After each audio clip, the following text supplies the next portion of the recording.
امریکہ کے B-52 بمبار طیاروں سے ایران کے 3 جوہری تنصیبات پر حملے 6 B-2 بمبار طیاروں نے فردو پلانٹ پر 12 بنکر بسٹر بم گرائے۔ امریکی بحریہ نے آبدوزوں سے نتنز اور اصفہان پر 30 ٹاماہاک کروز میزائل فائر کیے۔ امریکی صدر ڈونلڈ ٹرمپ نے ٹروتھ سوشل میڈیا پر لکھا، فردو، نتنز اور اصفہان میں جوہری پلانٹس پر حملہ کیا۔ فردو جوہری سائٹ پر بموں کا مکمل پے لوڈ گرایا گیا۔ تمام طیارے بحفاظت واپس آ گئے۔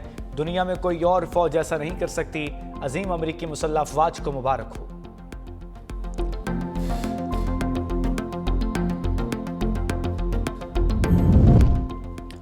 ایران کا دنیا کے لیے جوہری خطرہ ختم کر دیا، اب یا تو امن قائم ہوگا یا ایران کے لیے بڑا سانحہ ہوگا۔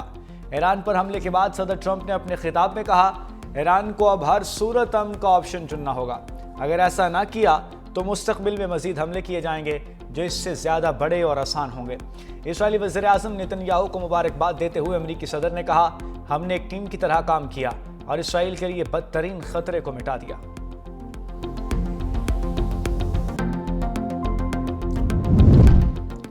پاکستان کے ایران پر امریکی حملے کی شدید مذمت۔ ترجمان دفتر خارجہ کا کہنا ہے کہ امریکی حملے اسرائیلی حملوں کا تسلسل ہیں جس کی مذمت کرتے ہیں۔ ایران پر امریکی حملے عالمی قوانین کی خلاف ورزی ہیں۔ ایران کو UN چارٹر کے مطابق اپنے دفاع کا حق حاصل ہے۔ مذاکرات اور سفارتکاری ہی خطے کے مسائل کا واحد حل ہے۔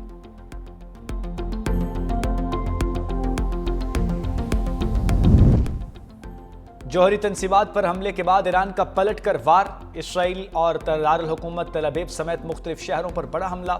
شمالی اور وسطی اسرائیل پر بیلسٹک میزائل خیبر داغے گئے۔ تل ابیب اور حیفا دھماکوں کی آوازوں سے گونج اٹھے۔ درجن سے زائد شہری زخمی۔ 400 سے زائد اسرائیلی شہروں میں سائرن بج اٹھے۔ بنکروں میں لوگ پناہ لینے پر مجبور ہو گئے۔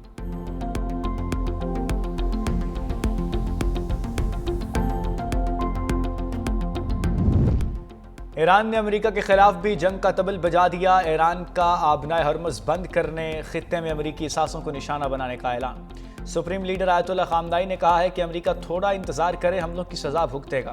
دوسری جانب پاسداران انقلاب کا خام تیل کی گزرگاہ آبنائے ہرمز کی بندش کا اعلان کرتے ہوئے کہا، 2 گھنٹے میں خام تیل کی سب سے بڑی گزرگاہ بند کر دیں گے۔ یورپی یونین کا کوئی بھی بحری بیڑا اب یورپ نہیں پہنچ سکے گا۔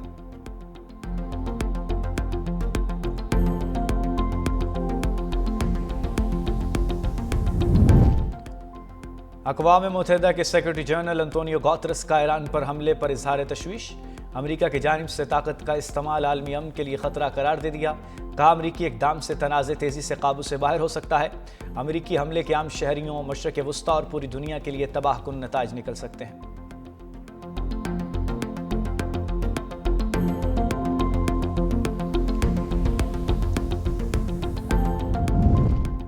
امریکی حملے کے بعد ایران نے اقوام متحدہ کی سلامتی کونسل کا ہنگامی اجلاس بلانے کی درخواست کر دی۔ ایرانی وزیر خارجہ عباس اراغچی نے امریکی حملے کو اشتعال انگیز قرار دیتے ہوئے کہا، حملے کی طویل المدتی نتائج ہوں گے۔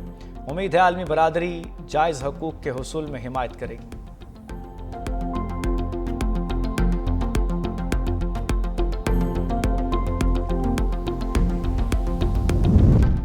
ایران پر حملے کے فیصلے پر ٹرمپ اور JD وینس آمنے سامنے۔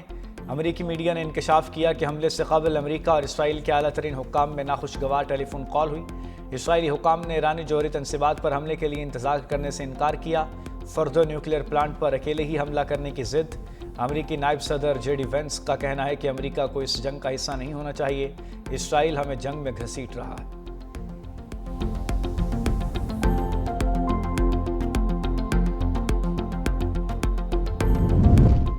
ایران پر حملے کے خلاف امریکی ارکان پارلیمنٹ بھی چیخ اٹھے۔ ڈیموکریٹ کے رکن کانگریس سارا جیکنز نے ایران پر امریکی حملہ غیر آئینی قرار دے دیا۔ ان کا کہنا ہے کہ ٹرمپ کا ایران پر حملہ خطرناک اشتعال انگیزی ہے جو امریکہ کو ایک اور خطرناک جنگ میں دھکیل سکتا ہے۔ کینٹکی سے تعلق رکھنے والے ریپبلکن سینیٹر تھامس میسی کا بھی شدید رد عمل۔ کہا، صدر ٹرمپ کا اقدام غیر آئینی عمل ہے۔ امریکی سینیٹر چک شومر اور برنی سینڈرز کا امریکہ میں فوری پاور ایکٹ نافذ کرنے کا مطالبہ۔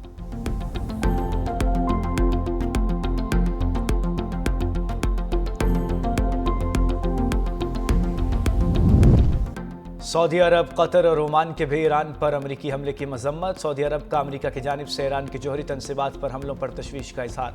سعودی عرب نے عالمی برادری سے بحران کے خاتمے کے لیے کوششیں بڑھانے کا مطالبہ کر دیا۔ قطری وزارت خارجہ کا کہنا ہے کہ امریکی حملوں کے بعد کشیدگی بین الاقوامی سطح پر تباہ کن نتائج کا باعث بنے گی۔ ایران پر امریکی حملوں کے بعد بگڑتی صورتحال پر افسوس ہے۔ عمان کا کہنا ہے کہ امریکہ کے ایران پر حملے جنگ کے مزید پھیلنے کا خطرہ ہے۔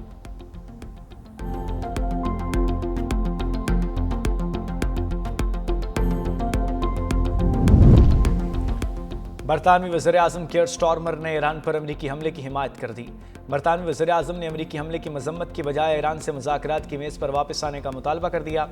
برطانوی وزیر اعظم کیئر سٹارمر کہتے ہیں، ایران کو کبھی بھی جوہری ہتھیار تیار کرنے کی اجازت نہیں دی جا سکتی۔ امریکہ نے اس خطرے کو کم کرنے کے لیے کارروائی کی۔ ایران کا جوہری پروگرام بین الاقوامی سلامتی کے لیے خطرہ ہے۔ آسٹریلیا اور نیوزی لینڈ بھی برطانیہ کے ہم نوا بن گئے، مذمت سے گریز کر دی۔ آسٹریلوی حکومت کی ایران پر امریکی حملے کی حمایت، کہا ایرانی جوہری اور میزائل پروگرام عالمی امن کے لیے خطرہ ہے۔ نیوزی لینڈ کے وزیر خارجہ نے امریکی حملے پر تشویش کا اظہار کیا لیکن مذمت سے گریز کیا۔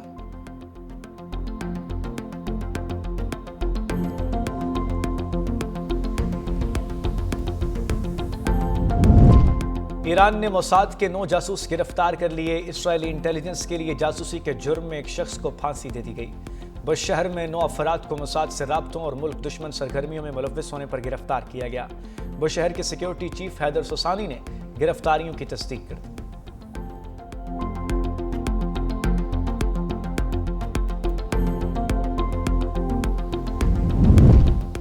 اور لاہور سمیت پنجاب کے مختلف شہروں میں ابر رحمت، بادل وقفے سے برستے رہے۔ بارش اور ہوائیں گرمی لے اڑیں۔ راولپنڈی، گجرانوالہ، سیالکوٹ، نارووال، شیخوپورہ، حافظ آباد، خوشاب، میاں والی سمیت کئی شہروں میں بارش کے بعد گرمی کا زور ٹوٹ گیا۔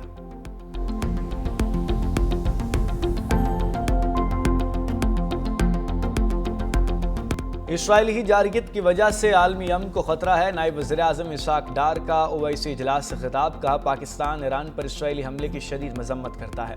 مشرق وسطیٰ میں بڑھتی کشیدگی پر تشویش ہے۔ غزہ میں فوری اور غیر مشروط جنگ بندی ہونی چاہیے۔ غزہ میں ہزاروں بچے اور خواتین شہید ہو چکے ہیں۔ اسلام فوبیا کی روک تھام کے لیے مل کر کام کرنا ہوگا۔ مزید کہا، بھارت کے غیر قانونی اقدامات سے خطے کے امن کو شدید خطرات لاحق ہیں۔ بھارت پانی کو پاکستان کے خلاف بطور ہتھیار استعمال کر رہا ہے۔